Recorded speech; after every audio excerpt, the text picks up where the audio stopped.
They're coming to a door with a AR or an AK slung over their shoulder saying, this is the way it's going to be. And no one's showing up. The brutal robbery caught on video shows several young men pulling guns, even pistol whipping two women. What do you mean? They broke into my house. The gang from Venezuela taken over the property. Her camera outside captured two men approaching a vehicle, guns drawn.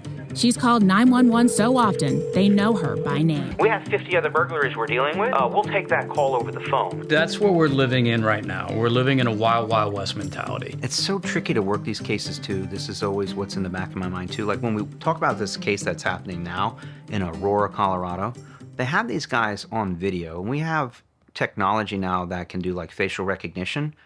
Yeah, if you're documented, if you have a driver's license, if there's paper trail here in the U.S., but if you've been in the country 3 months, 6 months, a year or two, and you're flying under the radar, you don't have a job, you've never applied for Social Security card, you don't have a driver's license, like, we don't know who you are. 100% agree with you. You're just a ghost. And then the other thing... And it makes it very difficult to work. Agree with you. And then the other thing that was very, very prevalent in this investigation is the use of counterfeit identification. Right. It could be a passport. It could be a driver's license. So when we sit there and we say, oh, well, you know, so-and-so had a driver's license, that's a counterfeit driver's license. Yeah. So you still don't really know who the guy is. You don't know who that guy is. Yeah. You know what? And then that guy... There's no birth certificate in the U.S. There's nowhere to track him down. No. But you can't even reach out to the origin country because who are you asking for? You don't even know what the guy's real name is. Exactly, because they're going to come in with, for lack of a better term, John Smith. Yeah. Okay, well, hey, El Salvador, can you run John Smith? Oh, yeah, of course we can. Yeah, we got nothing. Yeah. Oh, okay. Well, John Smith is actually Chris Healy, and Chris Healy is a mass murderer. And you know what? We had an overpopulation problem in our prison, so we had to let him go. So then basically now he's sitting here in the United States. That's happening. So when we sit here and we talk about vetting, right? I think vetting is very, very key. And then the beauty of it is, not the beauty, it's actually the deficiency of the immigration system. Well, I'm going to claim asylum. And that is what majority of these illegal immigrants do now, especially from Venezuela. Because Venezuela, as you know, the Maduro regime is basically a socialist country. So, and then they're creating... They're fleeing there in droves. They're fleeing, they're claiming asylum, they come in here. I'd say some 30+% of their population is left. And where'd they go? They came here. And it ain't the best of the best, maybe. Now, there's some amazing Venezuelan folks, don't get me wrong. Don't disagree. In fact, down in Miami, they were having a protest, that's like 2 years ago, where I really got to get a little bit more of the culture of Venezuela. And we were there, we were tasked from the unit I was in, from an intelligence standpoint, just kind of keep, make sure everything's safe. These people were so nice to us. These were the good people, the people who have immigrated here legally. They were like super pro law enforcement. They fled a socialist country to come to our country, an amazing country, and they couldn't be more happy that they had the right to protest on the street and that the police officers were actually supporting their right to protest. And I'm like, these people are amazing. So this is not the folks we're talking about. We're talking about that 1% or whatever percentage is the criminal element that's sneaking in across the border, that's dumping their passport before they cross the border, so they're coming in with no identification whatsoever. They can claim to be whoever, and you can run their fingerprints. It doesn't come back to nothing because they're not in our system. They've never been here before. They're a nobody. They're a ghost. And even if they claim asylum, it's not, put their name on a docket, send them back where they came from. We'll let you know when it's your turn. They release them right into our country, and they're gone. Where do they go? There's no tracking them. Hey, make sure you show up to your court case 6 months from now. They ain't coming. No, they're not coming. And if they don't come, who's going to go looking for them? And what are you looking for? John Smith? They're gone. There's nothing. And so anyways, that's just the people just putting all the pieces together. No, I agree with you. And I was fortunate enough. I went down to the World Baseball Classic last time I was in Miami. So I'm sitting there and having a couple of beers with the fans from Venezuela when Team USA was playing Venezuela. Some of them, to your point, some of the nicest people I've ever met. So we're sitting there, we're bullshitting, whatever. And they were going to go back down to Caracas. Like they just came up for the game, whatever.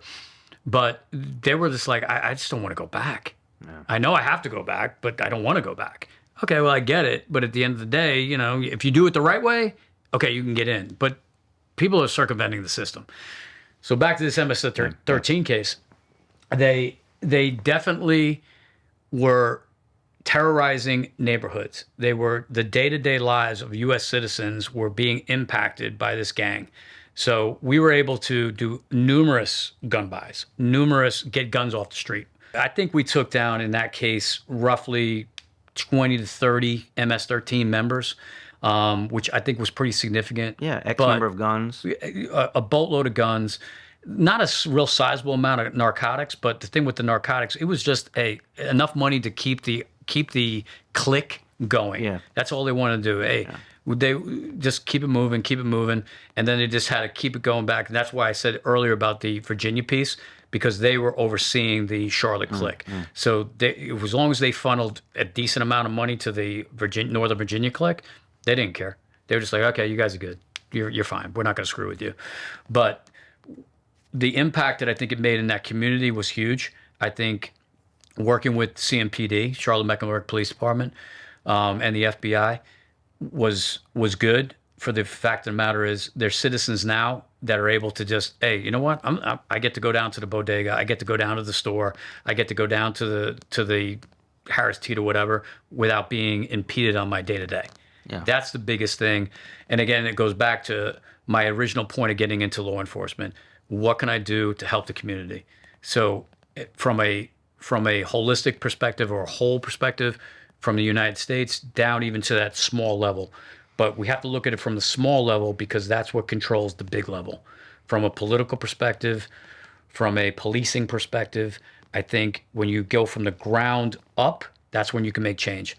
So I think these types of MS-13 cases that the case agent worked and in coordination with a lot of partners was very, very significant. That's truly saving lives. Agencies across America right now are hurting for resources, whether that's money, but more importantly, just personnel. Barely have enough officers to cover the street, meaning when you call 911, you're not waiting 4 hours for someone to come and show up because your car was stolen. And I say 4 hours, so there's some places in America right now and no one's showing up. Coming. You can call in and we'll take the report over the phone by a clerk, but police are not. What do you mean? They broke into my house? No, I understand they broke into your house.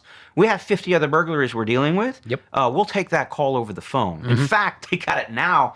You can fill out your own police report. You just go online, type in your information, print it out for your insurance company. Staggering. But nobody is coming out to solve that crime. That's how bad it's gotten. So when you have these, like what's going on in Aurora, Colorado, when you have this criminal element that's really affecting a neighborhood, we can reach out to our federal partners that can come in and provide us those resources. Sometimes the biggest resource, just the overtime money, so that these officers could work beyond 40 hours a week because the agencies can't afford, these smaller departments can't afford that overtime. It's not in their budget, but we're not going to solve these murder cases. The bad guys aren't working 40 hours a week. I mean, they're working 7 days a week. We don't know when. And have an unlimited budget. Unlimited budget, yeah. So back to what the question was, the TFO is going to be a local officer who is assigned temporarily or sometimes for years at a time to one of these task force, which could be made up of HSI guys, DEA, FBI, whoever's part of it. And that's the kind of work we were doing before I left in our gang unit. And that's where we were making big arrests, big cases.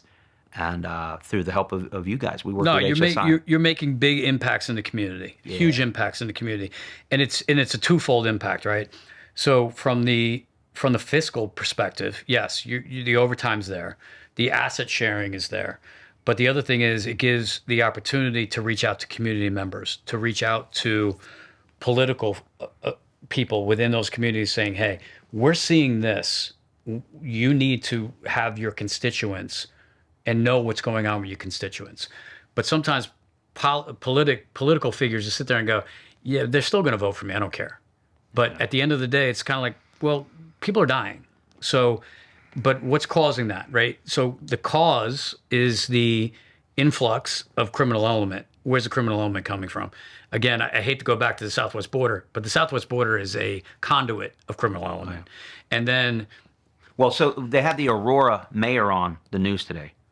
And I wanted to hear what he had to say because now it's getting national attention. Oh, yeah. With these Venezuelan gangs doing basically home invasion robberies, you name it, controlling entire blocks. It's getting bad. And they were asking him some questions. And he had some interesting things to say. A lot of political answers, so I wasn't too happy with that. He wasn't like shooting straight from the hip, but they're like, well, what are you going to do about this? You know, like, you have citizens in fear. We couldn't even get citizens to come on our Fox News channel to talk about the problem because they're so afraid the Venezuelans are going to kill them. 100%. So when you sit there, and it's an apartment complex. In America. They took over an apartment complex. Yeah. So you literally sit there when they take over an apartment complex, and I'm paying $500 a month for rent. Obviously, that's very, very small right now. But that's not a real number. But then the Venezuelans come in and be like, hey, you know what? If you want to stay here, you're going to pay $1,000.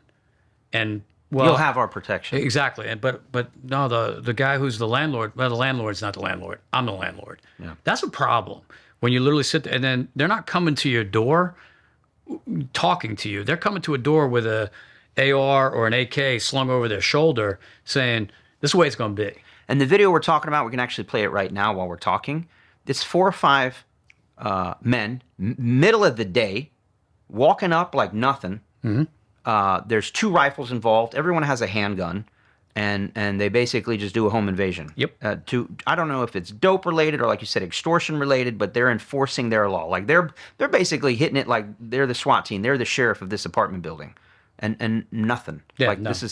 They're not even worried about it. I call it the Wild Wild West. Yes. That's exactly that's what we're living in right now. We're living in a Wild Wild West mentality based on what's coming in to this country. And that's a huge problem. And it's not going to get any better until a federal entity assists a state entity with taking this element off the street. Yeah. Until that happens, nothing's going to change.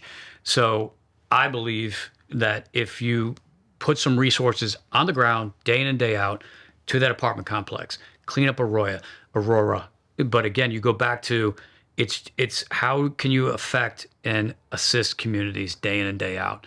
And that's what I think all of us got into law enforcement for. Not to, listen, we're not going to be millionaires. That's not happening. Mm-hmm. But at the end of the day, you can literally sit there and be like, hey, I look in the mirror and go, yeah, I did okay today. Yeah. I did my 25. I did okay. But it's getting harder and harder now is the problem. Don't disagree. Yeah.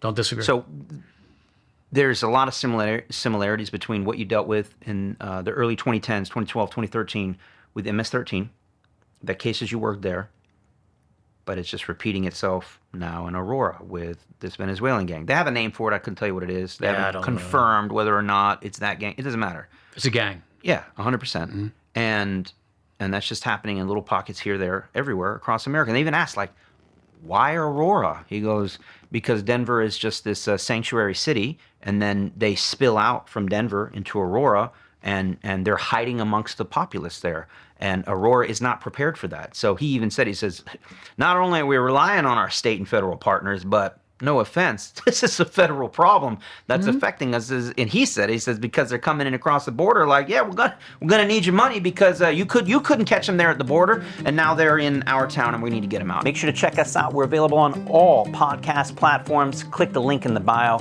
Like, share, subscribe. We'll see you on the next one.